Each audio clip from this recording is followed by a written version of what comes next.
ആദ്യം ഇന്ത്യ സിന്ധു നദീജല കരാറിൽ നിന്നും പിന്നോട്ട് പോയി. പിന്നീട് ഇന്നലെ ഡാം തുറന്നുവിട്ടു. അങ്ങനെ ഇപ്പോൾ മറുപടി നൽകുന്നത് ജലത്തിലൂടെയാണ്. ജലത്തിലൂടെയുള്ള മറുപടി പാകിസ്ഥാനെ എങ്ങനെയായിരിക്കും ബാധിക്കുക? സിന്ധു നദീജലം പാകിസ്ഥാനെ ഏറ്റവും വലിയ രീതിയിൽ സഹായിക്കുന്ന ഒരു ജലസ്രോതസ്സാണ്. അത് നമ്മുടെ എഗ്രിമെൻ്റ് പ്രകാരം വളരെ ഈസിയായിട്ട് അവർക്ക് കിട്ടിക്കൊണ്ടിരിക്കും. ഇത്രയും കാലം എന്തൊക്കെ പ്രശ്നം ഉണ്ടായാലും ഒരു സമയത്തും സിന്ധു നദീജലം തടുക്കേണ്ട ഒരവസ്ഥ വന്നിട്ടുണ്ട്. ഇപ്പോൾ ഇത്രയും വലിയൊരു ആക്ഷൻ നടന്നിട്ട് നമുക്ക് മിണ്ടാതിരിക്കുന്നതിനേക്കാൾ പാകിസ്ഥാൻ ഒരു പാഠം പഠിപ്പിക്കണം എന്നുള്ള രീതിയിൽ തന്നെ ചിന്തിച്ചിട്ടാണ് അതിന് അവർക്കൊരു സസ്പെൻഷൻ സിന്ധു നദീജലം കൊടുക്കാൻ പാടില്ല, അഥവാ കൊടുക്കണമെങ്കിൽ ഒരു റീനെഗോഷിയേഷൻ പുതിയൊരു ഒരു ഒരു ഒരു ഉറപ്പോടുകൂടിയായിരിക്കണം കൊടുക്കേണ്ടത് എന്നൊക്കെ ചിന്തിച്ചാണ് ഇന്ത്യൻ ഗവൺമെൻറ് അത് ചെയ്തത്. അപ്പോൾ അത് ചെയ്യുമ്പോൾ ഇന്ത്യൻ ഗവൺമെൻറ് തീർച്ചയായിട്ടും അവരുടെ മനസ്സിലുണ്ടായിരിക്കുന്നത് ആർക്കെങ്കിലും കുടിവെള്ളം ഇല്ലാതാക്കുക എന്നുള്ള ഉദ്ദേശമൊന്നുമല്ല. അവർക്കുണ്ടായിരിക്കുന്നത് എന്തെന്ന് പറഞ്ഞാൽ നമ്മുടെ ഒരു രൂക്ഷാകുലമായ അന്തരീക്ഷം നാട്ടിൽ നിലനിൽക്കുമ്പോൾ അതിനൊരു മറുപടി കൊടുക്കത്തക്ക രീതിയിൽ പാകിസ്ഥാനെ ഒരു അവർക്ക് ഫീൽ ചെയ്യുന്ന ഒരു മറുപടി, അവർക്ക് ബുദ്ധിമുട്ടുണ്ടാക്കുന്ന ഒരു മറുപടി കൊടുക്കത്തക്ക രീതിയിൽ എടുത്തിട്ടുള്ള പല നടപടികളിൽ ഒരു നടപടിയാണ് ഈ സിന്ധു നദീജലം സസ്പെൻഡ് ചെയ്യുന്നതിനെക്കുറിച്ച് പറയുന്നത്. അതിപ്പോൾ സിന്ധു നദീജലം സസ്പെൻഡ് ചെയ്യുന്നു എന്ന് പറയുമ്പോൾ പാകിസ്ഥാനെ സംബന്ധിച്ചിടത്തോളം പലതരത്തിലുള്ള ബുദ്ധിമുട്ടുകളിൽ വളരെ പ്രധാനപ്പെട്ട ഒരു കാര്യമാണ് പഞ്ചാബ് തുടങ്ങിയ ഏരിയകളിലുള്ള അഗ്രികൾച്ചറായിട്ടുള്ള ഒരു ബുദ്ധിമുട്ട്. അഗ്രികൾച്ചറിന് വെള്ളമില്ലെങ്കിൽ അഗ്രികൾച്ചർ നടക്കാൻ പറ്റില്ല. ഫുഡ് ഉണ്ടാക്കുന്ന അല്ലെങ്കിൽ ആഹാര സാധനങ്ങൾ ഉണ്ടാക്കുന്ന അഗ്രികൾച്ചർ വഴി ഉണ്ടാക്കുന്ന പല സാധനങ്ങളും അവർക്ക് അത് വിതയ്ക്കാനോ ഉണ്ടാക്കാനോ പറ്റാത്തൊരവസ്ഥ വരും. അപ്പോൾ അങ്ങനെ വരുമ്പോൾ അവർക്ക് മാനസികമായിട്ടും അവരുടെ ശാരീരികമായിട്ടും ഒക്കെ നഷ്ടപ്പെടുന്ന ആഹാര സാധനങ്ങൾ നഷ്ടപ്പെടുന്ന രീതി വരും. ആഹാരത്തിന് വേണ്ടി കൂടുതൽ വില കൊടുക്കേണ്ട ഒരു അവസരം വരും. മറ്റുള്ള സംസ്ഥാനങ്ങളിൽ നിന്നും മറ്റുള്ള രാജ്യങ്ങളിൽ നിന്നുമൊക്കെ ഇത് അവിടെ പിന്നെ വലിയ വില കൊടുത്ത് വാങ്ങിക്കേണ്ട ഒരു അവസരം വരും. ഇപ്പോൾ ബുദ്ധിമുട്ടുണ്ടായിരിക്കുന്ന പാകിസ്ഥാൻ ഫിനാൻസ് അല്ലെങ്കിൽ അവരുടെ ബുദ്ധിമുട്ട് കൂടുതൽ ആകുന്ന ഒരു രൂപത്തിലേക്ക് വരും. ലോകരാഷ്ട്രങ്ങളെ ഡിപ്പെൻഡ് ചെയ്ത് കഴിയേണ്ട ഒരു അവസ്ഥ വരും. അങ്ങനെ പാകിസ്ഥാൻ ബുദ്ധിമുട്ടുന്ന ഒരവസ്ഥയിലേക്ക് ചെല്ലും. ഈ വെള്ളം നൽകില്ലെന്ന് പറയുമ്പോഴാണ് ആണവായുധമുണ്ട്, വലിയ തിരിച്ചടി ഉണ്ടാകും, അതോടൊപ്പം തന്നെ യുദ്ധത്തിലേക്ക് പോകും എന്ന് പറയുമ്പോഴാണ് ഇന്നലെ വൈകുന്നേരത്തോടു കൂടി ഇന്ത്യ ഈ ഉറി അണക്കെട്ട് തുറന്നുവിട്ട് അവിടെ ഇപ്പോൾ വെള്ളപ്പൊക്കത്തിന് സമാനം ഒരു സാഹചര്യത്തിലേക്ക് പോയിട്ടുണ്ടല്ലോ.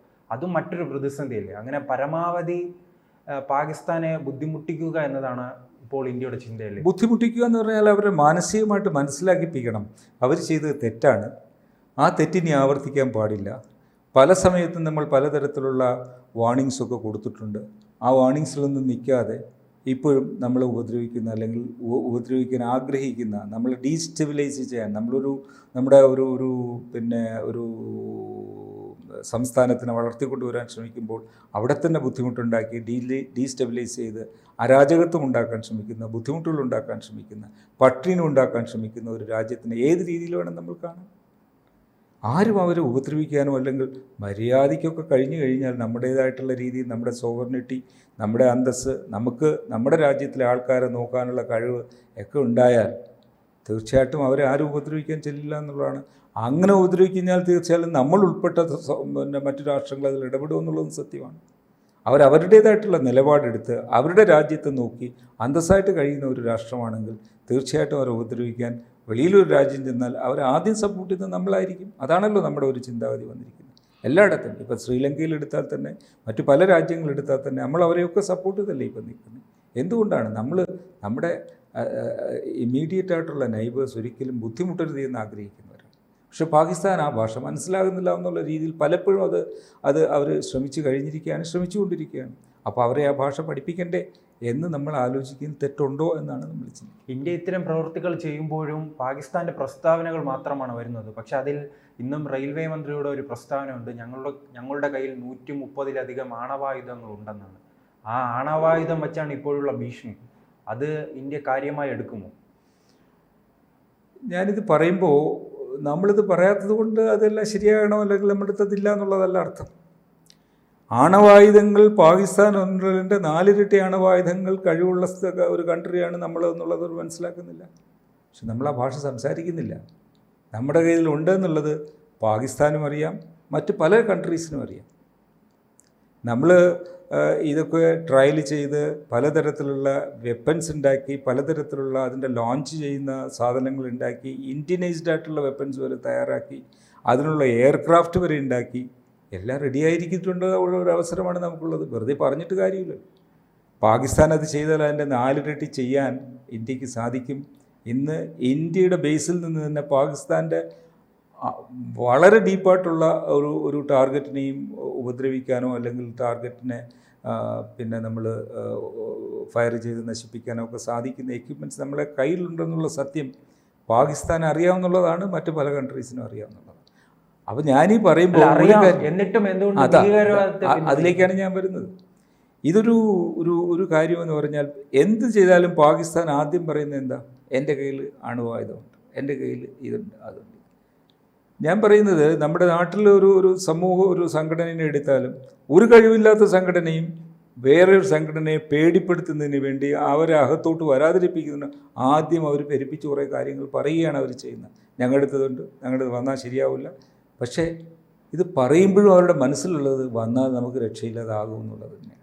അപ്പോൾ അങ്ങനെ ഒരു സൈക്കോളജി ഉണ്ടാക്കി കൊടുത്ത്, ഒരു സൈക്ക് ഉണ്ടാക്കി കൊടുത്ത്, ഞങ്ങളെ ഉപദ്രവിക്കരുത്, ഞങ്ങൾ ശരിയായ ആൾക്കാരല്ല, ഞങ്ങൾ തിരിച്ചടിച്ചാൽ ബുദ്ധിമുട്ടാകും എന്നൊക്കെ പറഞ്ഞ് നമ്മളെ ഒരു ആക്ഷനിലേക്ക് കൊണ്ടുവരാതിരിക്കുക, അല്ലെങ്കിൽ അതിൽ നിന്ന് ചെറുത്ത്, ഇതൊക്കെയാണ് അവരുടെ ഈ അവർ ഒരു കാർഗിൽ വാറിലും മറ്റിടത്തും ഒക്കെ ചെയ്ത കാര്യങ്ങൾ. അതാണ് അവർ എങ്ങനെയാണ് ഈ സിയാച്ചിൻ ഗ്ലേഷ്യർ ഇത് തുടങ്ങാൻ കാരണം?